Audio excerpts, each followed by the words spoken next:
Grabe yung mga tropa pips ni Bongbong Marcos, no? Talagang mga hayok sa pera. Sa bagay, di natin masisisi dahil ganun yung nakikita nila sa mga namumuno sa gobyerno natin ngayon. Kaya yung vlogger na di umano nangikil nga daw kay Martin Romualdez, talagang napakagarapan. 300 million ang gustong hingin para lang hindi niya isiwalat yung mga expose niya tungkol sa flood control project na kinasasangkutan nga ni Martin Romualdez. Pero ang nakaka ano lang dito, tuwa lang isipin, yung karakter ni Bongbong Marcos ay talagang user. Hindi user na iniisip niya. User ibig sabihin manggagamit. So pagkatapos na pakinabangan, tapos ngayon na i-issue o nasasangkot sa ganitong issue, bigla na lang ikakatwa o biglang tatablahin, di ba? Pero ang isa pang masakit doon, hindi diretsang nanggaling kay Bongbong Marcos yung pagtabla. Ito dumaan pa kay Manang Claire Castro na wala namang kalam-alam o wala naman siyang, kumbaga, hindi naman niya kilalang personal. Kasi nung mga panahon na dumating sa buhay ni Bongbong Marcos, itong vlogger na si Franco Mabanta, wala pa sa eksena itong si Manang Claire Castro, pero parang lumalabas mas kilala niya pa si Bongbong Marcos at talagang diretsa ang sinabi niyang hindi raw kaibigan ni Bongbong Marcos itong vlogger na si Franco Mabanta.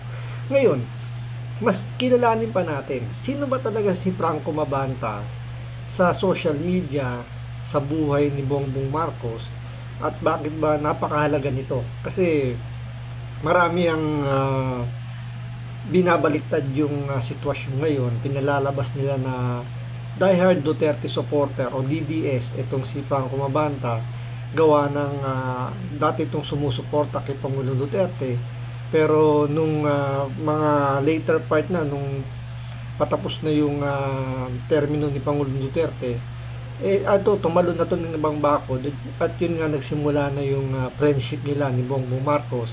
Kaya masasabi natin na mukhang mas malalim yung ugnayan ni Bongbong Marcos dito kay Franco Mabanta kaysa dito kay Pangulong Duterte. Kaya aalamin natin ngayon, sino ba talaga to si Franco Mabanta, at ano ba yung pagkatao nito, o ano ba yung, saan ba na siya nagsimula bago sila nagkakilala ni Bongbong Marcos. Kaya mas kumbaga dito natin kukunin galing sa isang vlogger din na sabihin natin halos kasabayan din niya na lumikha ng pangalan sa social media, para magkaroon tayo ng idea na sino ba talaga si Franco Mabanta.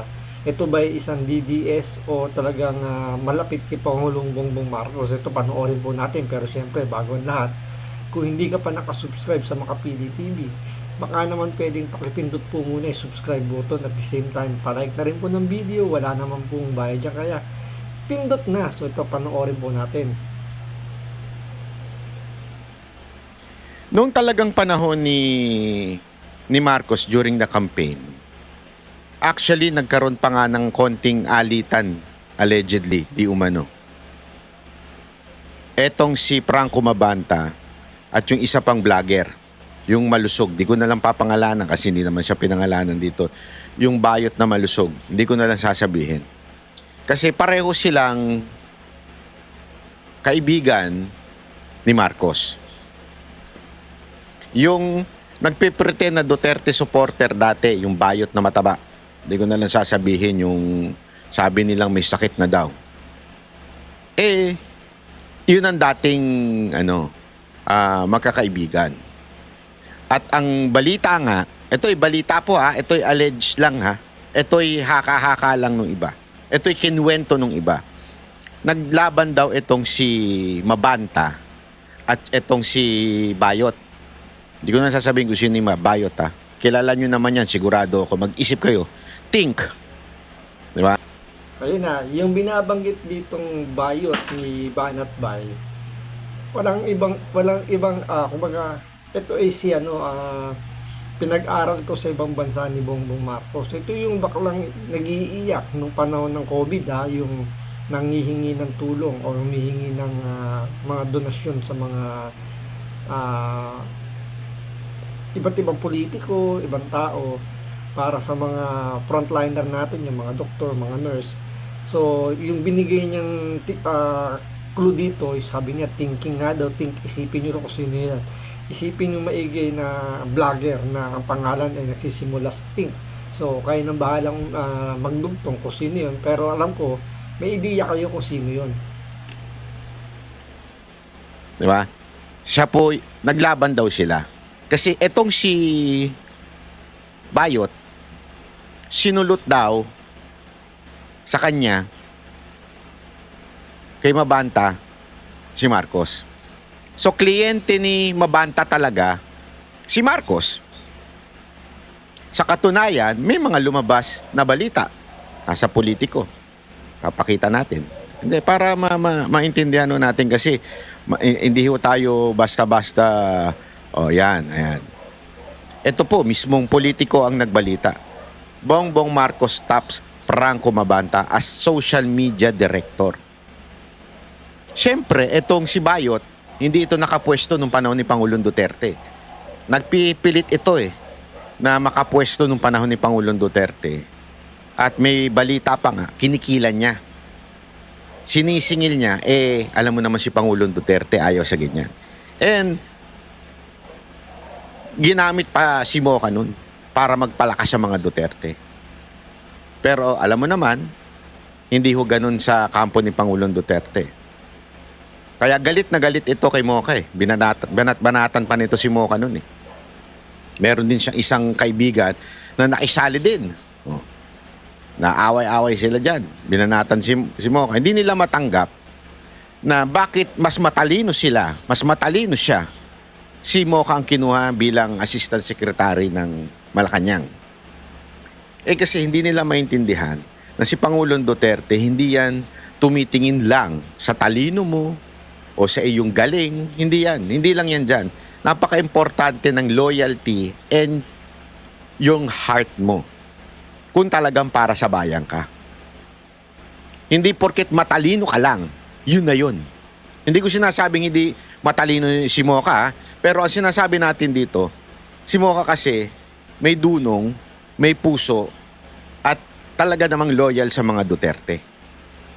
Etong si Bayot, wala talaga yan. Walang yan, political butterfly yan. Ngayon nga, kita nyo, namamayagpag ang animal, paldong-paldo. Kasi nga, nung time na yun, hindi siya nakapwesto kay Duterte. Ang nangyari, etong si Mabanta, eto na nga, nakasulat na mismo, social media director. Sinubukan niya ngayon sumipsip dito sa mga Marcos, etong si Bayot. To the point na nabola niya ang mga Marcos. Kaya ngayon, na kay Marcos siya. Kaya ngayon, natanggal si Franco Mabanta sa mga Marcos. Ibig sabihin, para bagang pinili daw, di umano, allegedly, kwento ito, pinili daw ng mag-asawang Marcos, etong si Bayot. Huwag nyo na lang papangalanan si Bayot Alam nyo naman kung sa utak nyo kung sino yung si Bayot Kasi wala na yan lubog na yan Nabuking na yung kanyang Caracas, paldong-paldo na yan. Ngayon, di umano, ito si Franco Mabanta ay natanggal doon. Okay, ibig sabihin nawalan na, ayan, nakasulat naman Hindi ko na kailangan magsinungaling. Ayan, nakasulat na po Siyang social media director. And it was the time na may plano itong maging presidente ito si Marcos Noon pa lang yan, panahon pa ni Pangulong Duterte yan. So, binibuild up. So, ibig sabihin, hindi pa nakaupo si Bongbong Marcos bilang presidente, panahon pa ni Pangulong Duterte, active na ito si Franco Mabanta. At the same time, nagkakaroon na ng rivalry itong si Franco Mabanta at yung baklang vlogger, yung may thinking daw, may thinking sabi ni Banat Bay. So, doon pala nakikita natin na yung mga karakter nitong mga vlogger na to, hindi talaga para, alam niyo yun, para sa bayan o sabihin natin labanan yung kung ano mang maling sistema ng gobyerno. Kumbaga ang pinagtatalunan dito is yung paano sila kikita sa mga politiko, especially siyempre pag malaking mga politiko na, pag siyempre presidente, siyempre iba na yung bigayan yan. Kaya kita nyo yung mga karakter na dumidikit kay Bongbong Marcos, ang mahalaga sa kanila pera. So binibuild up nila yan. Kaliwat kanan sa kanila nang gagaling yan. At yung mga bataan yan, yung mga kaibigan yan, makikita nyo yan sa mga picture, di ko na sasama. Di ko na lang dito. Lumabas din ng picture sa social media. Kung saan nandun si Bongbong Marcos, nandun si Lisa Marcos, nandun si Franco Mabanta, at iba pang mga vlogger. At nandun din si Mocha. And we are witness to that. Nakita natin yon, alam natin yan. Pero, takang-taka sila. Kasi, si Mocha, hindi nag-Marcos noong 2022, sorry. Eto, kwento niyan, totoong kwento to. Sa katunayan, medyo si Mocha lang ang lumipat, umalis doon sa mga nandun. Kung mapapansin ninyo, hindi ko na lang sasabihin kung ano yung picture na yun, pero nakikita nyo na yun sa social media. O kung alam niyo, i-post nyo na yun dito. Lahat ng mga vlogger na naandun ay nangampanya noong 2022 kay Marcos. Si Mocha lang hindi. Bakit? Kasi nag-uusap kami ni Mocha noon siyempre as an advisor, chief of staff niya, as a manager niya dati, nakikinig sa akin yun. At sinabi niya nga sa akin, hindi daw niya malunok na magiging presidente si Marcos. Kasi, tandaan ninyo, kahit ako, pumunta po ako sa bahay ni Marcos mismo. Based sa nakita namin, based sa narinig namin, sa tingin namin hindi kaya maging presidente nito. Malayong-malayo sa karakas ni Pangulong Duterte. Kasi kami naman, kami, open kami. Kung sa tingin namin magaling itong kandidato na to, why not poke not? Di ba? Kasi para sa bayan kung makakatulong sa bayan. Ang problema, nakita namin, hindi siya pasok dun sa mga kategoryang gusto namin. Kaya hindi kami nag-Marcos noon. At doon sa picture na yon, si Mocha lang ata ang hindi nag-Marcos doon. Lahat. Nagtaka nga sila kasi parang akala nila magma-Marcos. Ang hindi nila alam kasi kami, talagang solid kaming Duterte. We listen to President Duterte. And we asked the President before, nung 2022 election, we asked him, ano ba talaga ang lagay nito ni Marcos? And kinuwento sa amin ni Pangulong Duterte kung sino talaga si Marcos. Kaya before ba naglabasan niya mga bangag, alam na po namin yan. At naniwala kami kay Pangulong Duterte. That's why we didn't campaign for him in 2022. Etong si Mabanta, ang sabi, natanggal daw dahil sa kagagawa ni Bayot. Anong kinaugnayan ngayon? So, along the way, nag-disappear ito si Mabanta. May mga bali-balita na due to, balita ito ito ay alleged lang, due to some health issues, kaya nawala ito si Mabanta. Sabi nila, we do not know. Basta nawala siya sa vlogging scene. Nawala. Tapos biglang suddenly, nag-appear yung PGMN. So we didn't know kung sino yung PGMN. Kasi halatang funded yung PGMN. Ibig sabihin, hindi funded. I'm not saying na someone is funding them. What I'm saying is may pera sila. Ibig sabihin, kasi malakas yung, yung kanilang studio, may opisina. Hindi sila yung mga vlogger na kumuha ng camera, kumuha ng cellphone, tapos nag-video. Hindi ganun. Talagang organized. As a matter of fact, meron pang isang host doon na gumagaya kay Mocha. Yung style niya, ginagaya si Mocha. At marami nagsasabi niyan. Kaya lang, sabi ko nga kay, sa mga taong nakakausap ko, always, lagi ko nakakausap to, maging wais kayo. Always let time be your friend. Dapat yung panahon. Dahil ang panahon will reveal the true colors of a person or persons o mga groups. Bakit? Nung nabalitaan namin yan, di umano daw na ang nasa likod ng PGMN ay si Franco Mabanta. Medyo na ano kami. Sabi ko, bakit all of a sudden, nabuo bigla ito nung nawala siya after, tapos bigla nabuo ito. Anong agenda nito? Tapos yung tinitingnan namin, ito observation lang ho ito. Ito observation, not fact. Nung tinitingnan namin, banat ng banat sa mga Marcos, pero hindi bumabanat kay Romualdez. Nagtataka kami ngayon, sabi ko. Maraming mga balagera na nagtataka. Yung mga dati rin niyang kasamahan, nagtataka rin. Hanggang meron nagsabi sa akin, di umano, ay ito daw ay okay? Allege. Ito daw ay hawak ni Romualdez. We do not know kung totoo yun. As a matter of fact, never ko nilabas yun. Kaya nung nabalitaan ko ito, nagulat ako. What is this? Kabayong buntis. Ano to?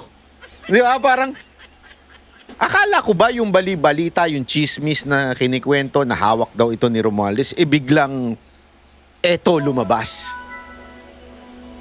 Na tila kinikikilan daw si Romualdez.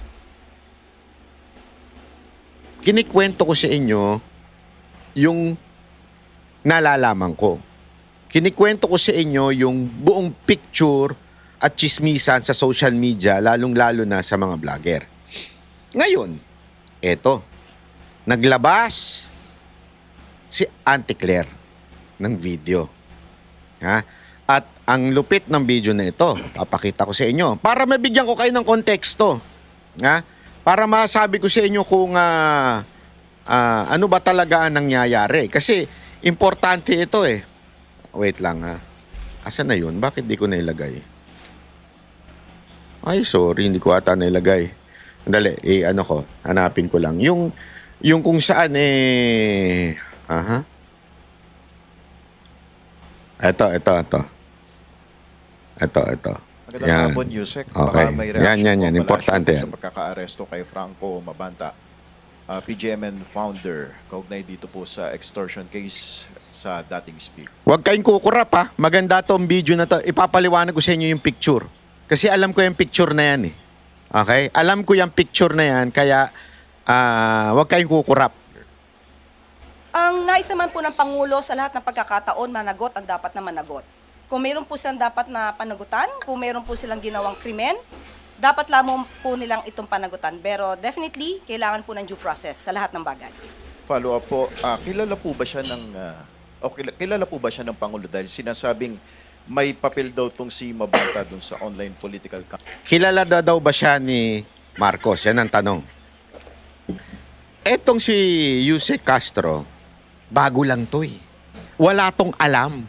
Hindi to kasama nung panahon na nangangampanya si Pangulong Duterte, panahon naging presidente si Duterte, panahon na naging presidente si Marcos, panahon na nangangampanya si Marcos. Wala pa itong Yusek Castro na to. Nagmamagaling ito.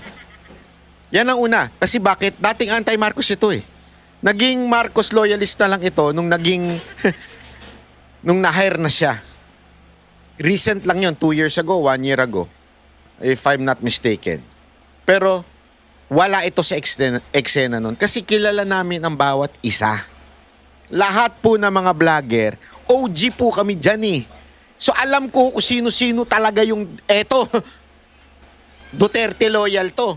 Eto, political butterfly to. Alam namin, kilala namin. Kaya ang dami ngayon, sa totoo lang ha, wag ko kayo magagalit, napakaraming vlogger ngayon ginagamit lang ang mga Duterte para sa sarili nilang channel o vlog. Para lumago. Kasi nakita nila, madami ang Duterte supporter. At minsan, madaling malinlang yung iba. Kaya ang dami dyan, Marcos loyalist naman. Pero sa totoo lang, dahil nakita nila, uy, malakas ang Duterte dun tayo. Hindi mga OG yan. Kilala ko yung mga OG, o sasabihin natin, mga original, na lumipat sa Marcos, tas bumalik. Wala namang masama doon. Kasi mali mo, na-realize sila na nabudol talaga sila. Pero kilala ko talaga yung solidong Marcos, tapos nung malalaglag na si Marcos, lumipat na. alam kasi nila ang galawan sa social media. Ang pakialam nila, yung content and views dahil dun sila kumikita. Not really because they are fighting for our country. Campaigns noon na sumusuporta kay Pangulong Marcos. Hindi po siya kaibigan ng Pangulo. Anong karapatan mong sabihin yan? Wala ka nga nun eh. Hindi siya kaibigan daw ni Marcos. Mamaya ipapakita natin yung mga picture na nagpapatunay na kaibigan ito ni Marcos. At ipapaliwanag ko yung bawat picture. Hindi lang basta ipinost. Yung konteksto ng picture na yon. At eto, sinasabi niya, hindi daw siya kaibigan. This is totally a lie.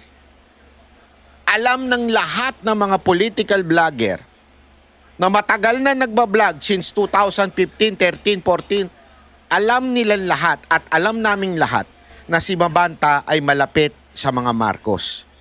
Hindi ka nga makakalapit noon kay Marcos, kaming mga vlogger, hanggang hindi dumadaan sa kanya. Kaya wag mo kaming ululin. Wala kang alam. Yan ang totoo. Wala kang alam. Kami, I beg to disagree na walang alam itong si Manang Claire. May alam po yan pagdating sa mga Duterte. Kaya nga kagad dito ang banat niya, di ba? Tanungin kung may tanong kayo, tanungin natin kung ano yung relationship ni Franco Mabanta sa mga Duterte. Kaya nga naglabas siya ng picture na kasama ni Pangulong Duterte, kasama ni Vice President Sara Duterte, andun pa si Harry Roque. So, yung nalalaman lang ni Manang Claire Castro dito, patungkol lang sa mga Duterte. Pero pagdating kay Marcos, wala talagang kaalam-alam itong si Manang Claire Castro. Kaya nga kung kay Franco Mabanta, ang sakit nito yung bigla kang ikakatuwa, na biglang hindi ka nakilala, tablado ka bigla dahil nakaladkad lang yung pangalan ni Bongbong Marcos. Dahil nga siyempre, di ba, kinonsinti ni Bongbong Marcos yung nakawan ng pera sa flood control. Siguro iniisip niya na kung sakasakali lang na makakalusot, di ba, sayang nga naman yung 300 million. Kung ito totoo na nangigil talaga si Franco Mabanta.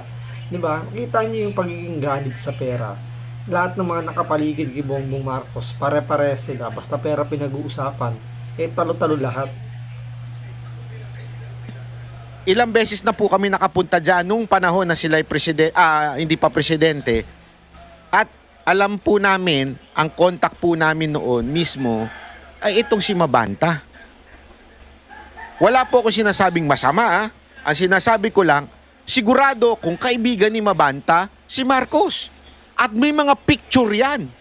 Pero mamaya na yan, ito munang picture na pinakita niya, ipapaliwanag ko sa inyo. Pero siguro mas nanaisin ko po kung ito po ang inyong itatanong dahil ito po ay mismong pinost ni Franco Mabanta.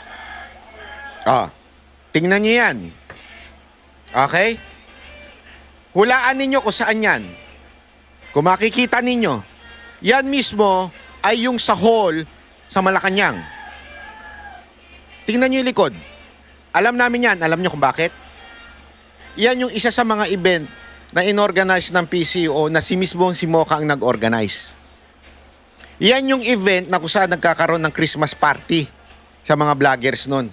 Na si Mocha ang isa sa mga nag-organize dyan. Ayan yung nasa likod. Kita nyo yung Malacanang? Ayan yan. Yan yung parang nakalimutan ko na kung anong tawag dyan. Dyan, ine-entertain yung mga guest. At yan hindi naman tinatago. Yan talaga yung panahon na Pangulo na si Pangulong Duterte. Okay? Ipapaliwanag ko pa. Yan o ay lahat po ng mga vlogger, imbitado ho dyan na sumusuporta. At alam ko, nung time na yan, nanliligaw, di umano, allegedly, si Franco Mabanta sa mga Duterte. Hindi ko alam ano ibig sabihin ng panliligaw. Yung nagpapalakas ba? Ay, yung nagpaparamdam. Since kaibigan naman namin yan, why not pumunta? Kung if you are saying that you are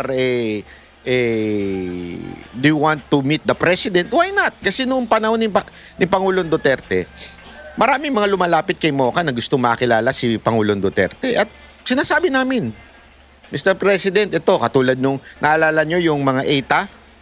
Si Moca nagdala dun. So, wala namang problema kay Pangulong Duterte. But it doesn't mean, ito si Franco Mabanta, kaya nga sinasabi ko na ang konteksto ng photo na yan. Oh, pangalawa. Ito po ang itanong nyo kung ano po ang relasyon niya sa mga Duterte. Yan pangalawa. Nakita niyo yan? Yan po yung tapang at malasakit na ginawa noon. After maging presidente si Pangulong Duterte, naggumawa ng grupo si BP Sara Duterte kasama actually ang mga Cayetano noong time na yon. Pero yan yung time na yan na nagpapalakas din si Amy Marcos. Sa katunayan, ito senaryo niyan. Ikikwento ko sa inyo para alam ninyo. Yan tapang at malasakit na yan, sa Taguig ginawa yan. Okay? Yan po yung magkakasama si BP Sara, Cayetano, tapos yung etong si attorney. Attorney yan, yung isang katabi niya eh.